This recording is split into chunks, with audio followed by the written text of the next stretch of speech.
Yeah, this is going to be tons of fun.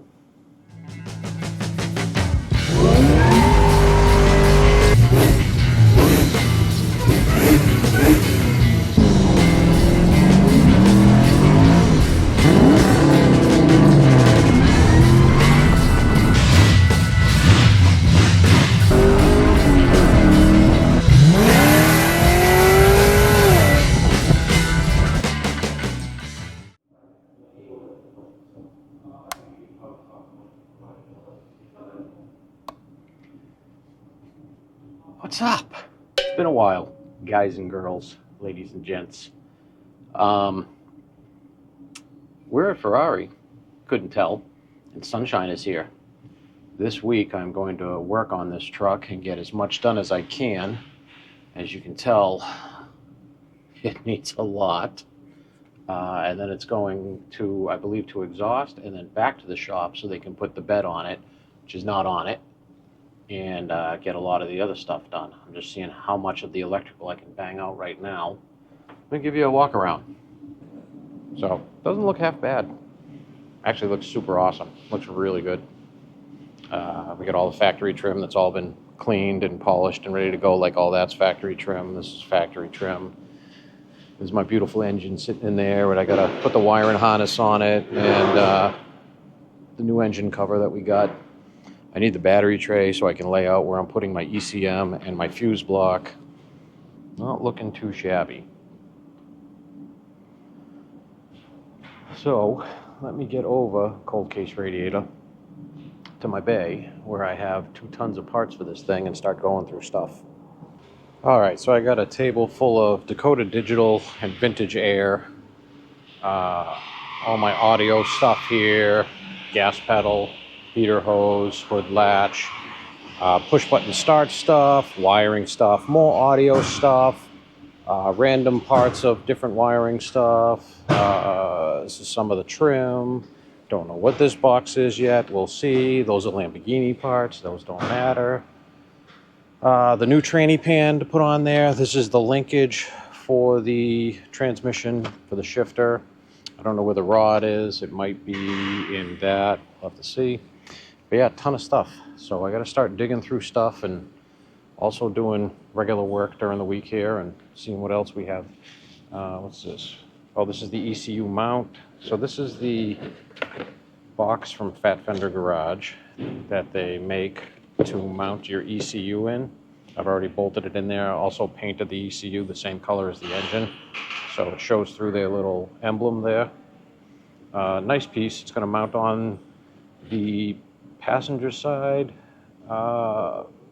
inner fender right behind the battery. But actually I'm going to take the Vintage Air gauge cluster and put it in our repo factory housing trim and just start doing little things here and there because there's like 1, 2, 3, 4, 5, like a million things to do, and I'm just going to tackle them one by one and see how far I can get this week. Well, I gave the inside of our radio / HVAC control panel a coat of trim black. This outside edge will be polished. You'll see it'll look super nice once it's in the car. We were trying to do the entire thing polished, but we ordered the raw version, not the polished version, and we sent it to be polished. And unfortunately, the place we sent it to says, oh, we can only do the outside. We don't have the tooling to get the inside. So we said, okay, no problem. We'll just trim black the inside, which it's going to look good. The controls for the HVAC are chrome. The radio obviously is black. It's going to be the same Pioneer radio we used in McDreamy. Really nice setup. But I also put the engine cover over on the engine. So the main engine cover, main engine harness is on. I put that on. I don't know. I got to look at the kit and see if the Fat Fender kit gives us a jumper that goes all the way down to the transmission. If not, I have to use the transmission side of the factory harness too. But this is our Gen 2 engine cover on a Gen 1 Coyote, and I like that so much more than the Gen 1 covers. The Gen 1 covers look cool, but they're, for the most part, just kind of really plain Jane. I like this. Looks much better. gives you a much better front end instead of just the weird teardrop shape they had in the front on the Gen 1 covers. These things line up with your coil openings and whatnot. It just looks really super cool. I like it. But I taped off this area so I can start laying out some measurements to mount stuff here.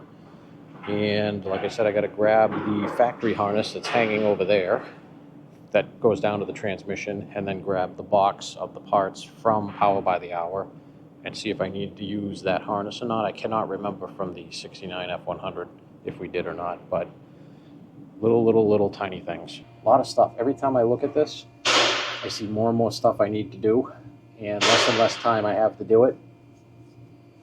You see my eye twitching a little bit. That's just normal at this point. Radio stuff too. So we have a single, if you look back at the 69 F100, we have a single, I believe it's a single 10-inch sub going here. And we have a 5-channel amp that we're going to be running 3 sets of RCA cables out to the 5-channel amp. And then the 5-channel amp is going to go to these 2 side speakers we have here, the 2 dash speakers, and the sub itself. And then little by little we will get it together. But yeah, let me go grab that other harness now and see what I can make of that. All right, so there you go, finished product, all blacked out. These are your knobs from Vintage Air. It's a knob system instead of the slides like I told you to fit this setup. Not too shabby. I'm gonna put a couple of nuts on the back side of those just to lock those in there. And all those are the depth adjustment basically. But now we'll go look at the truck because I've got some harnesses laid out in there. All right, welcome to my spaghetti mess. So this is right around where the box is going to go for the ECM. We've got to route all these cables somewhere.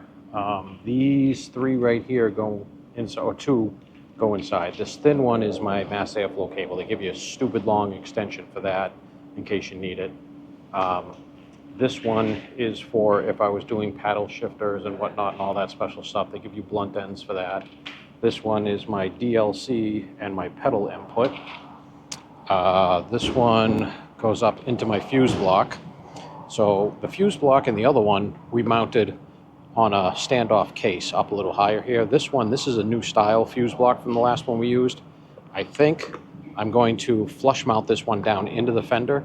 I just need to get a hinge for the hood so I can make sure the hinge has full movement and is going to be in the way of this. And I'm going to run this cable inside the fender well, and then we are going to bring it out here into this harness to try to keep the harness tight to the front of the engine, tight to the rear of the engine, nothing going over the valve cover, and not too much of a mess here.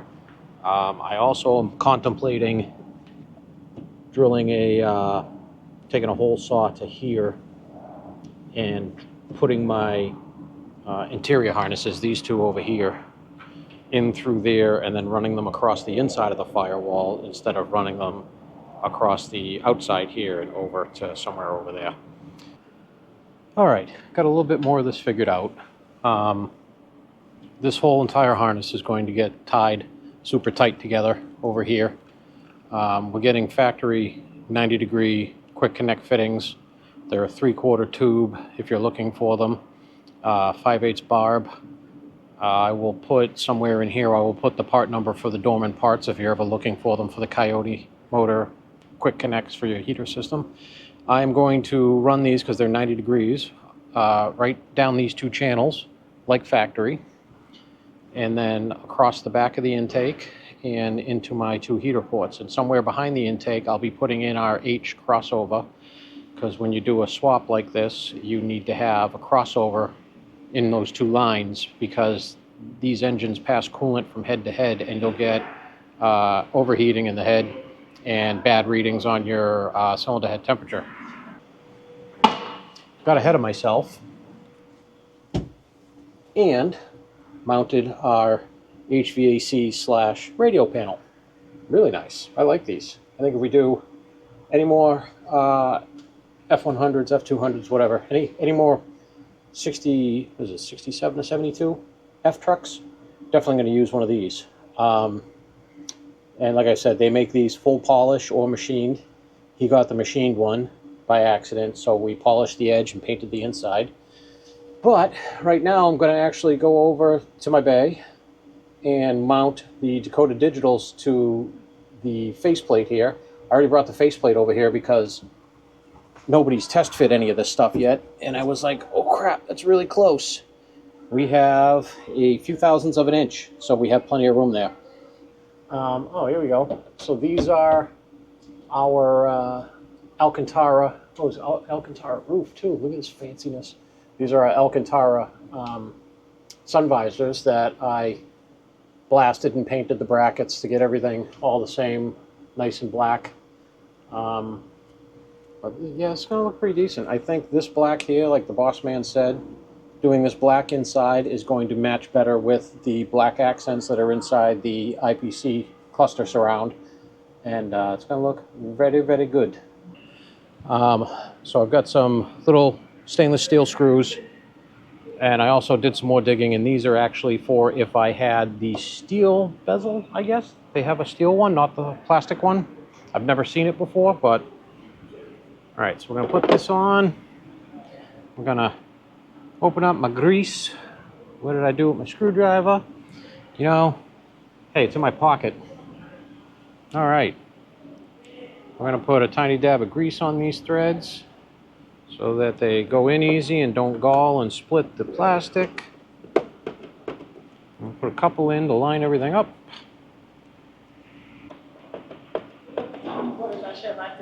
Oh, do I?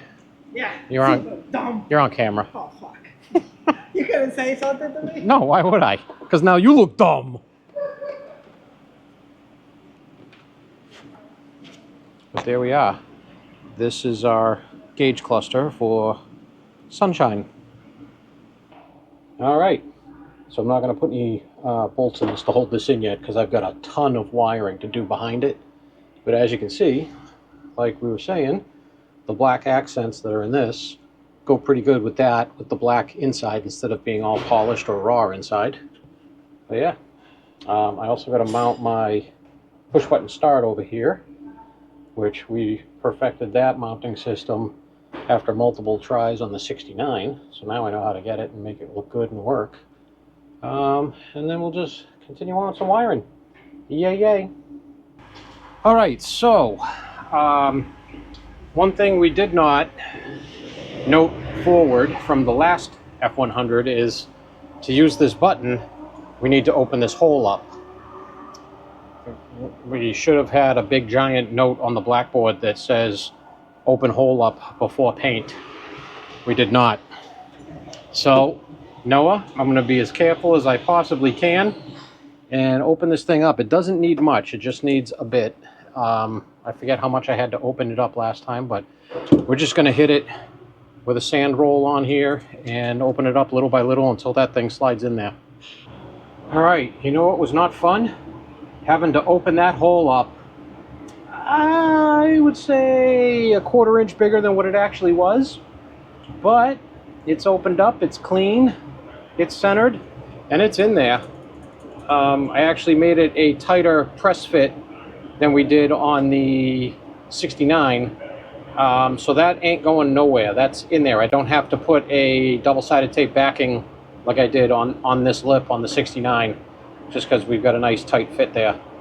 That's what she said. All right, I'm gonna unwrap all these wires now, and we're gonna get into it. Welcome back, day 2. It's like, I don't know, that time in the morning. So here's what we got yesterday. Got the whole engine harness running, or ran, because I can't remember where we left off. I got the radio plate in there from Solos Manufacturing. Awesome piece, really like it. You saw we got the cluster in. I got it up here. I don't remember if I showed you it up here, but it looked nice. Got that done. You'll notice there's no main wiring harness. For some ungodly reason, every zip tie on that harness, which is what looms it and breaks out all your branches, was cut off. And it's currently hanging from one of my bread racks over there, and I am reconfiguring, rebuilding, ripping my hair out making that harness whole again. The firewall was also not drilled for the fuse block to mount, so I've got to do that today too. So I have my first, from what I believe, what I need to go through the firewall hole, I've got my first drop all done right off of the fuse block. So the plan is to mount that here. That first drop is what goes out that hole to the all the front lighting, horns, the main battery connection. There's one 12-volt switched circuit. Pretty much everything I need to go out the front is off that first drop. And then I'm just going to have to lay stuff across here and branch it out as I need it. Totally was not expecting to have to do that. Or wire and harness would be done already. I was here till about 5:30ish last night to doing that, which caused me to get caught in a solid hour of traffic on the way home. Super fun. I love 13 and a half hour days. But yeah, so we're going to start. I'm going to go branch off whatever I can branch off in that harness, cut off whatever we need. Like I've always told you guys when we do these, we're not using the factory radio, we're not using the factory HVAC, we're not using the factory gauges, so all those wires can be removed from the harness. And then we'll just go from there and start putting stuff in here as we can. And I think I have to look. I don't know if we have the actual cage that mounts in here to hold the radio. If we do, I'll put the radio in and start running wires for that. I've got to run 3 sets of RCA cables back to this amp. And then from that amp, we have to run, I almost said battery cables, speaker wires to both side speakers, to this front speaker, to the amp. I also have to build, like we did in the 69 F100, we built a little sidekick off of that box to mount the amp onto. And then somewhere under this seat, we will be mounting our VaporWorks pulse width modulated control module for the fuel pump. Yeah, this is going to be tons of fun. Not going to lie to you guys, I am not having fun one single bit. Got most of my runs figured out, most of the stuff I need to cut out of here cut out. Still a whole bunch of crap going on. I've been on this for 4 hours now. Having a great time. But wiper switch is in, plugged in, headlights in, plugged in. We don't have any of the bezels or the retaining nuts here. We need to get a hazard switch. We need to get a cigarette lighter outlet, which since we got rid of the ashtray up here, I'm going to tell them to get a USB type outlet so you can just plug a phone in to charge it instead of having to use a cigarette light or USB adapter or whatnot. But I terminated the wiper motor because the factory wiper motor connector is definitely not the same as this, so they give you an end and terminals and everything, so I did all that. I still have to figure out what I'm doing with all this stuff. So this is the hazard switch. This is what I'm talking about. See all this slack, and it just goes right here? This is all stuff that's supposed to be tied back up into this harness because they loop it around redundantly. Same thing with all your courtesy lights. Instead of branching them off here and running one there and one here, they run one here and then double the wire inside the bullet connector for the door switch, and then run it all the way back over. It's just the way they do it. It's not a good or a bad way, it's just the way they do it. It would be great if, this harness didn't get self-destructed. I'm wasting a lot of time. Wasting a lot of time. The other thing that sucks is the way they build these harnesses. They have just enough play in their zip ties where I can run all my extra wiring through that harness and make it nice and neat, like a radio, the HVAC on this truck, all my powers and grounds for my factory ECM and whatnot. It's going to be fun. Well, when it rains, it pours, and when it pours, it's acid rain in the form of hydrochloric acid. These wipers were not installed correctly. The wiper system basically was not installed correctly. But now, because I just jumped power to them because I wanted to make sure everything cleared, because we've had some weird clearance issues where it hits this little area right here. Yeah, no, this arm makes like a massive swing. This arm barely moves. I have a feeling they're reversed side to side. Let me take some more stuff apart.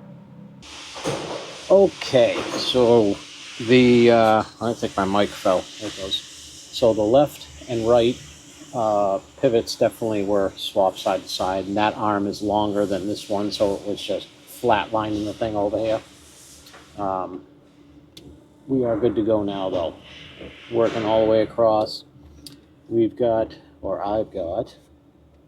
our guard dog module mounted.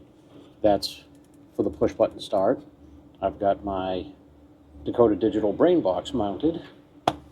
You know, besides the fact that I spent the better part of half a day straightening out this harness that didn't need to be straightened out, we're in a good place.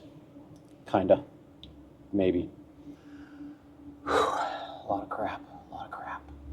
And my black Huracan bumper is over there too. So I think it's actually lunchtime. So I think I'm gonna eat lunch and then maybe put that Huracan bumper on, because I need a break from this, and it's weird that I'm gonna put on a Huracan bumper as a form of therapy, because it's not fun either, but it's more fun than this is right now. So I will be back after I eat my turkey meatloaf and zucchini and carrots that I cooked all by myself last night because I'm a big boy. Time for lunch. All right, guys, it's day 3. It's 4 o'clock. No, it's 4:45, and this is the first I've got to touch this thing all day because I've been working. So I laid out my power distribution block. Battery's going right here, positive on this side, negative on this side. This we're going to mount right in this area somewhere. I've got marks down there. I just can't show you on camera. I don't feel like bending over and getting down there. Unlike most of the other builds I've done, we don't have to run power cables to the alternator and to the starter because we're completely in a factory harness here.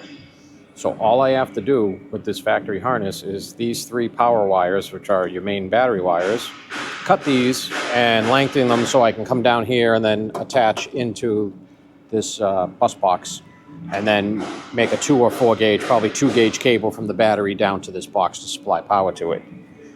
Ran this hose. This hose is a Gates part number. Part number is right here somewhere.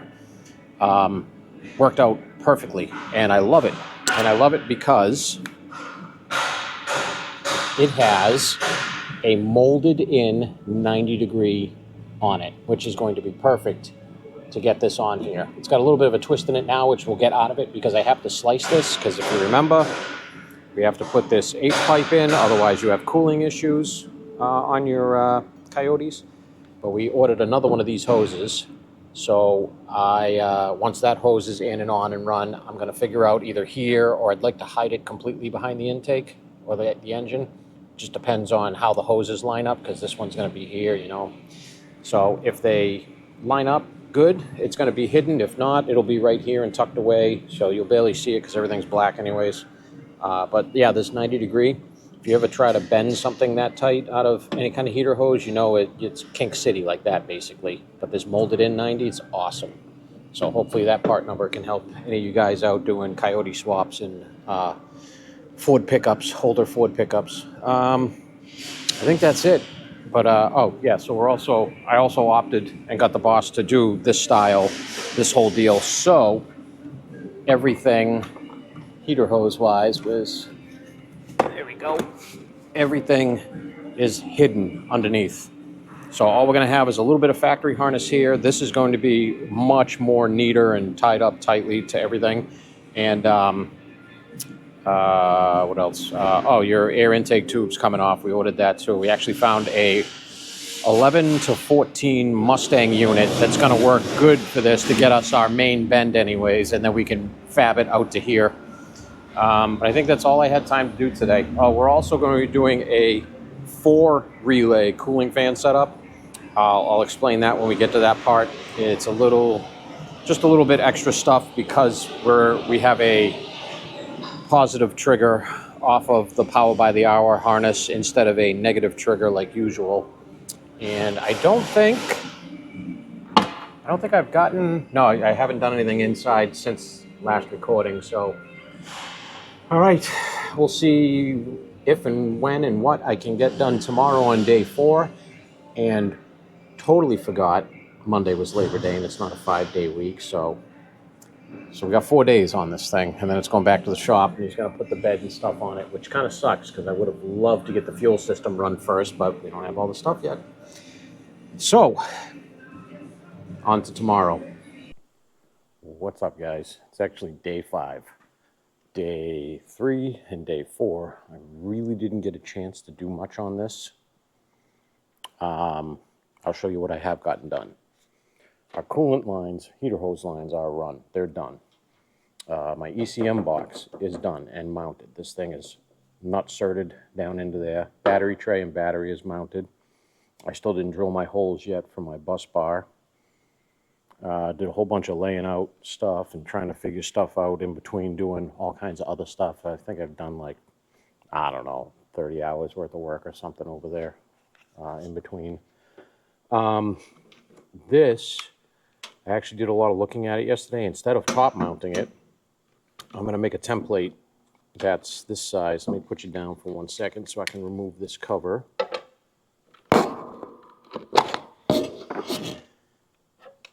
As you can see, this outline here, I am going to make a template that's that size and cut it out here and bottom mount it up.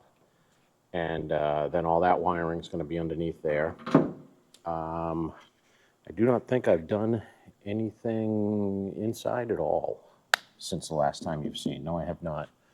But yeah, there's not been a lot of progress, just because I've been so busy on that work. What I am looking around now is where I can mount these relays for my fans. Okay, got a little bit more done. Tripping over wires. Got my main fuse block put in for the power by the hour kit. So I decided we were gonna make a little template, cut this out, and bottom mount it from the bottom up. I'm very happy with how that came out, considering I don't have really great sanding and shaping tools here for metal work, but that came out good. Also ran my rear section wiring that you can see going down the frame rail there, and it's all tied up there. So those are for all my rear lights and stuff. This white wire is going to be my fuel sender wire. Why is it so short when my fuel tank is back there? Well, because in this truck, the fuel tank was behind the seat. So that's as long as that wire needed to be. I'll just lengthen that wire to go to my fuel sender back here. But to do those, there's a inline connection up here somewhere, if you can see my finger, there it is, to this harness, which is my rear harness. And I ran it down here. We're going to run it next to all this. And then you can either run it outside up front and then back, or you can use one of the existing holes in the floor. I like doing the existing holes in the floor just so like midway in the frame we can run it out and most of it's hidden. So to do that, run it tight to here. And then you can run it all the way up here and over, but I saw existing lines here, so I wanted to use them. So this inside corner here works out good because when the carpet's in here, this isn't going to bunch up and be visible under the carpet. And then you have this inner X-brace in the floor. So I decided to run in the inside corner of that as well over to my grommet to go outside. All right, so you look through this, and here we got feed to the cargo lamp, feed to the dome lamp. So that's what I want, my feed to the dome lamp. It's 53 C and D. Now you look over here, 53 C and D, and then you'll look, that's part of my cab harness. Cab harness note, this harness is shown on page 2 and found in bag G.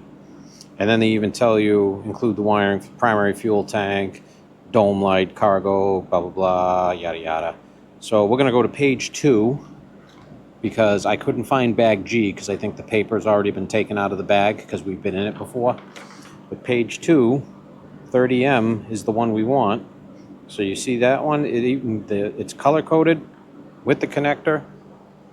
Here we go. Color-coded with the connector. So I'm going to go put this in and run this dome light wire. Alright, not only did I get the dome light wired, but I got it in. Already verified it works with the power probe. I threw the radio and the cluster in just so you can get an idea of how it's going to look. The surround trim is not in on the radio yet. We're waiting until it lasts so that doesn't get damaged by anything. But you can see it's going to look pretty awesome. It would look even better if the glove box was in, but it's not yet. Ran my rear wiring. I found a location to put those relays. It worked out better than anything else. Right there, behind the battery. So once I get these things, they're just in there right now, nothing's wired. But once I get these all wired, I'll just hit the tops of these with some trim black so they kind of will disappear into the area. And that's about it. I'm still super happy with how this came out. I like it a lot. It's gonna do a lot to clean up everything. I need to take a blowgun to this and blow all the metal chips off. But that's it for right now. It is almost 3 o'clock and I have a retirement party to go to. Unfortunately not my own. And this is going back to New England Muscle Cars, and they are going to put, like I said, put the rear body on, put the front clip, put everything on. It's going to be pretty much everything on and done, interior in, for pictures, if the wheels get here. The wheels are supposed to be here, but they're not here yet. They're supposed to be coming, is what I mean. So we'll see. So the next time you see this will be Wednesday. I think he said he's bringing it back in.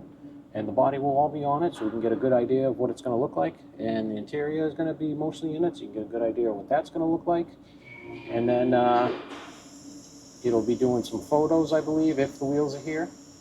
And then partially taken back apart so we can finish putting the whole thing back together. And that's the way the cookie crumbles. So I will talk to you guys on Wednesday, probably in the form of a short, because it's not going to be something, it's going to be long form worthy. And until then, it's a Ferrari. I'll talk to you guys then. So, but I mean, one more time, just check out how good this dash looks with all this, with this Solos Manufacturing radio HVAC panel. Thing is kick-ass. Guy makes some awesome products.